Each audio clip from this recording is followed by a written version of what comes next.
Des frappes russes sur plusieurs villes ukrainiennes ont fait au moins 16 morts dans la nuit de jeudi à vendredi, la plupart à Ouman, dans le centre du pays.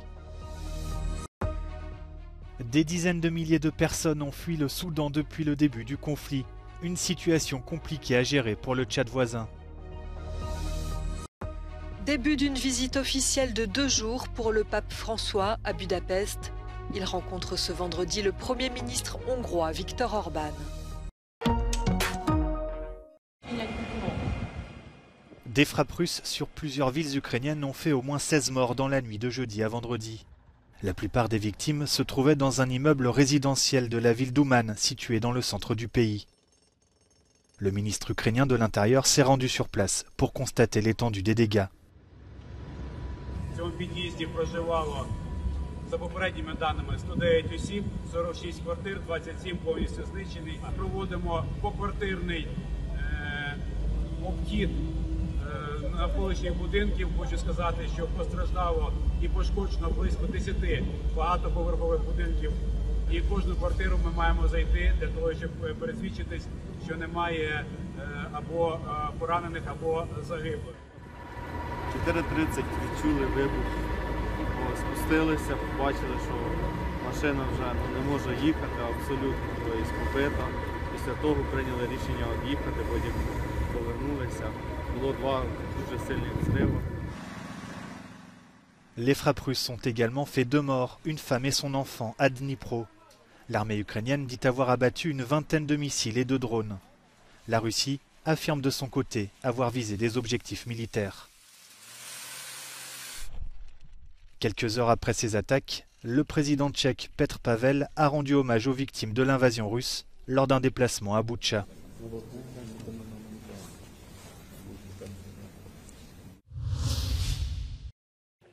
Ukraine's forces are concluding their preparations for a long-expected spring counter-offensive against invading Russian troops. The country's defense minister has said, and are broadly speaking, ready. To hold the positions on the east bank of the Kakhovka Reservoir in Zaporizhzhia region, Russian forces are further militarizing the Zaporizhzhia nuclear power plant.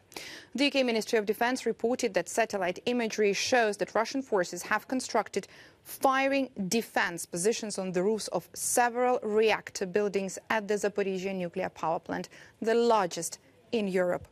Russia has controlled it since March 2022. However, this is the first indication of the actual reactor buildings being integrated in tactical defense planning. Russia has likely constructed these positions because it is increasingly concerned about the prospects of a major Ukrainian counteroffensive. The move highly likely increases the chances of damage to the safety systems if fighting takes place around the Zaporizhzhia nuclear power plant. However, direct catastrophic damage to the reactors is unlikely, and the most plausible scenarios involving infantry weapons because the structures are very heavily reinforced. Down the Dnieper River in the region of Kherson, Ukrainian forces continue to strike Russian logistics and concentration areas on the east bank, says the Institute for the Study of War. Geolocated footage published showed Ukrainian forces striking Russian positions north of Korsunka, southwest of Rybalche, as well as the Russian observation post in Kozachyi Lageri. Ukrainian Southern Operational Command spokesperson Natalia Humenyuk stated that Ukrainian forces are already quietly conducting counteroffensive activities in Kherson region by targeting Russian ammunition depots as well as equipment and manpower concentration areas. La Turquie a inauguré cette semaine sa première centrale nucléaire dans le sud du pays. Une centrale financée et construite par une filiale de l'entreprise publique russe Rosatom. Vladimir Poutine a profité de l'occasion pour apporter son soutien à Recep Tayyip Erdogan en pleine campagne présidentielle. Un partenariat gagnant-gagnant entre Moscou et Ankara. It has also been able to offer a type of a one-stop shop offer to many countries, where it offers all levels of cooperation, from training the staff to work in the plant, to designing, to planning, to building the plant, to supplying the fuel, to taking care of the waste, and so on. Sous le coup de sanctions occidentales suite à son invasion de l'Ukraine, la Russie peut compter sur le nucléaire pour diversifier ses revenus et étendre sa zone d'influence.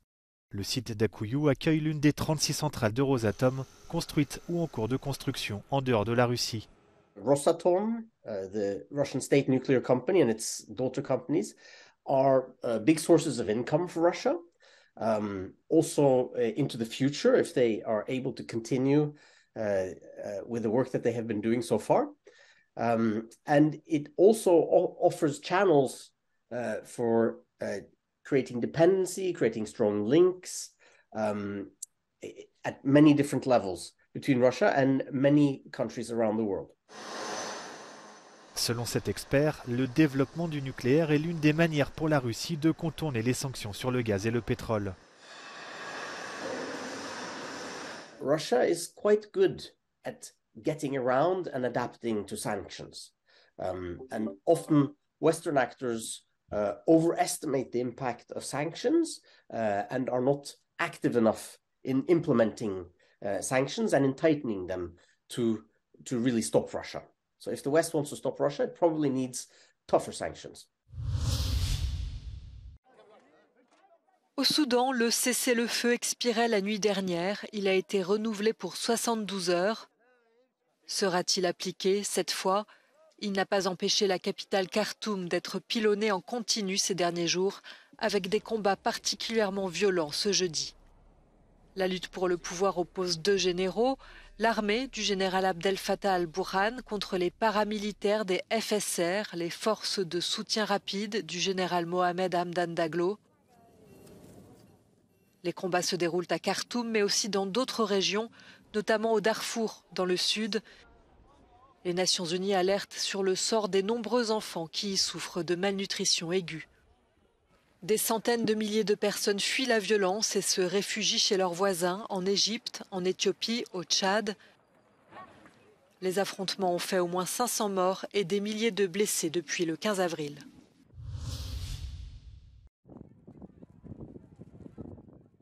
Les combats qui opposent depuis maintenant près de 2 semaines l'armée régulière aux paramilitaires au Soudan ont poussé des dizaines de milliers de personnes à fuir le pays. Une situation compliquée à gérer pour le Tchad voisin, qui accueille déjà de nombreux réfugiés. 20 000 Soudanais auraient déjà franchi la frontière depuis le début du conflit, selon le Haut Commissariat de l'ONU pour les réfugiés. We have already, prior to that crisis, 400,000 Sudanese refugees on that border that we were supporting. It's extremely urgent because in 6 to 8 weeks we will never be able to reach those places because of the rains. Selon les Nations Unies, des centaines de milliers de personnes pourraient prochainement quitter le Soudan. Parmi elles, des Sud-Soudanais, des Érythréens ou encore des Éthiopiens qui étaient venus se réfugier dans le pays.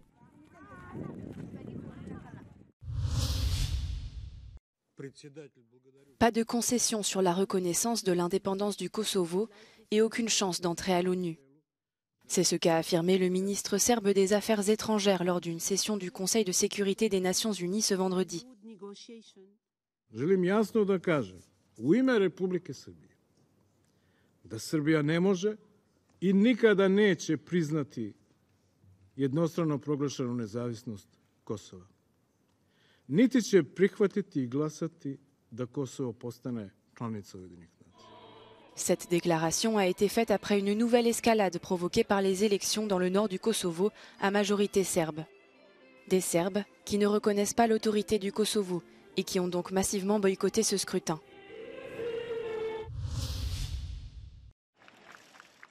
C'est un voyage spirituel, mais aussi politique. Le pape François est arrivé à Budapest pour une visite de 3 jours. Il n'est pas apparu très en forme. Il a besoin de sa canne pour se déplacer. François doit présenter à la Hongrie sa vision du futur de l'Europe. Le souverain pontife a rencontré ce vendredi matin la présidente hongroise Katalin Novák, puis le Premier ministre Viktor Orban. Les deux hommes s'étaient déjà rencontrés au Vatican il y a 1 an. Ils se sont notamment opposés sur la question de l'accueil des migrants. Le pape François va aussi discuter de la guerre en Ukraine. Il réclame un cessez-le-feu immédiat, des négociations de paix, et il est opposé à des livraisons d'armes à Kiev, une position similaire à celle de Budapest. Les 10 millions de Hongrois se déclarent majoritairement catholiques, à plus de 60%.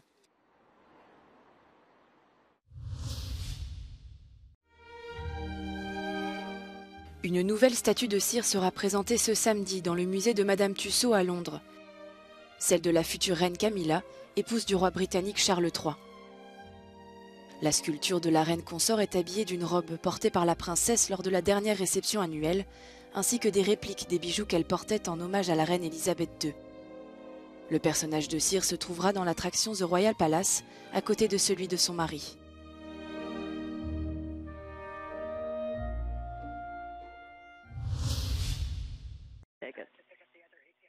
Il est surnommé le sultan de l'espace. À 41 ans, Sultan Al-Neyadi devient le premier homme arabe à effectuer une sortie dans l'espace. L'astronaute émirati se trouve à bord de la Station spatiale internationale pour une mission de 6 mois. Cette sortie a été effectuée avec l'astronaute de la NASA, Steve Bowen, pour des travaux sur les capacités de production énergétique du module. Hey Sultan, how are you? Good.